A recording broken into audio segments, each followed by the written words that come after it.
You know who's not in the national championship? The Oregon Ducks right now. But you know who else is not in the national championship? Oh, the SEC. The SEC is not in the national championship.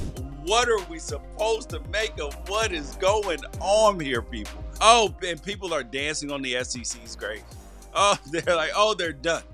And this is funny because SEC people, I'm not sure if they understand why people are so aggressively against them and celebrate when they're losing games or when they're not performing at the level that they would have expected. I'm going to tell you why. There are two words: arrogance and there's dismissiveness. And the first one, arrogance, there's a right for the conference as a whole, not individual teams, right?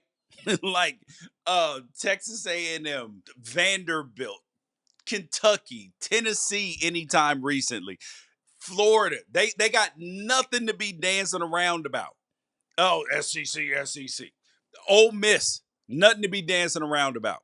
But obviously, as a conference, it has performed tremendously well in the college football playoff era.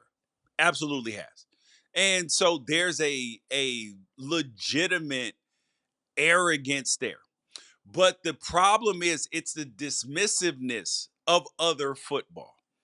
It is the dismissive. Oh, we'll absolutely beat the hell out of any of them Big 12 teams. We'll beat the hell out of any of them ACC Big 10 teams. They can't hold a candle to us. Look at the recruiting rankings, which recruiting rankings are good, but that does not build a great team, a team that can win a national championship. And we saw that with Ole Miss this last year. So yes, recruiting rankings do matter in the macro, not in the micro on an individual player basis. But in terms of teams, yes, your better teams are going to have the better recruiting rankings in general. So, but it's the dismissiveness that makes people so angry because they watch their other football and they watch your football and they're like, yeah, some of these teams are flawed. So the question is the SEC done because they have not had a team in the national championship for the last 2 years? And the SEC is 2-5 in the college football playoff over the last 2 years. So is the SEC done? That's the question. Because last year I got called crazy when I said the SEC was no longer the odds on just best conference in college football. That there's competition in the room and it is going to be a year by year basis and no more of that. Oh, the SEC is just the best there is. Ask Lane Kiffin. He's gonna have to. He had to eat a lot of words that he said this entire season. Listen, there's different levels to this. But then the SEC turns around and goes 1-5 against the Big Ten in bowl games. And then you're 2-5 in the college football playoff over the last 2 years. And both of those wins are only by Texas in the last 2 years. Texas has both wins, and they were this season. That's back-to-back years with no team in the national championship. And the thing is that times have changed. And yes, there will be some times where the SEC comes up and is the best conference. But the SEC has a general problem this year that it has not, well, that it had kind of gotten fixed for a few years. It has a quarterback problem. It doesn't have the elite quarterbacks, which it had gotten for a few years.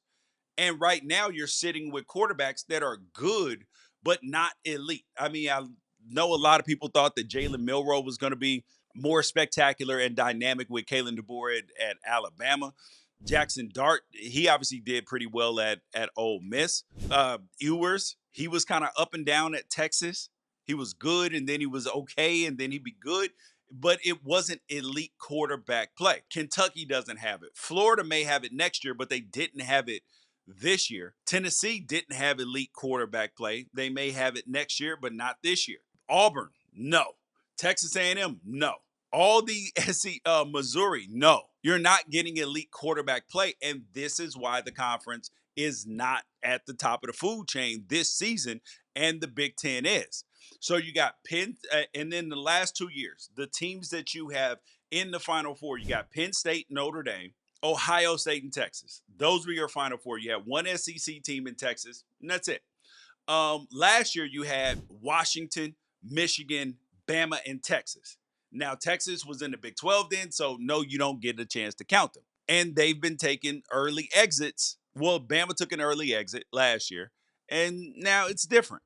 So I do believe, and the funny part about this is that all the people that believed that the SEC team should have more teams in the college football playoff between South Carolina, Ole Miss, and Alabama. Oh, we should have more in there.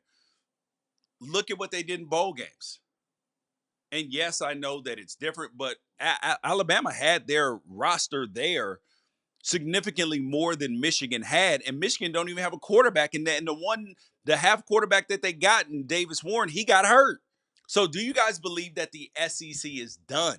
I don't believe that they're done. They obviously have a lot of great players that are going to the NFL and some really great coaches in the conference. But the idea, and I do believe that that these last 2 years are starting to change the brain of people. Because now, and this year in particular, because the results that we got in the playoffs show styles make fights, which is, I don't believe that there's a team, that the only team that I believe that could beat Oregon in the college football playoff was Ohio State, and they beat them. So styles are going to make fights and change the whole trajectory of the tournament, much like it does in the college football, in the national championship in basketball in March Madness. That's why you had the 5, 6, 7, and 8 teams all advance to the top, to the Final Four. Because things are different. The depth is different. The matchups are different. The locations of the game are different. And those are some of the things that you're going to have to reimagine in the second iteration of the college football playoff in 2026.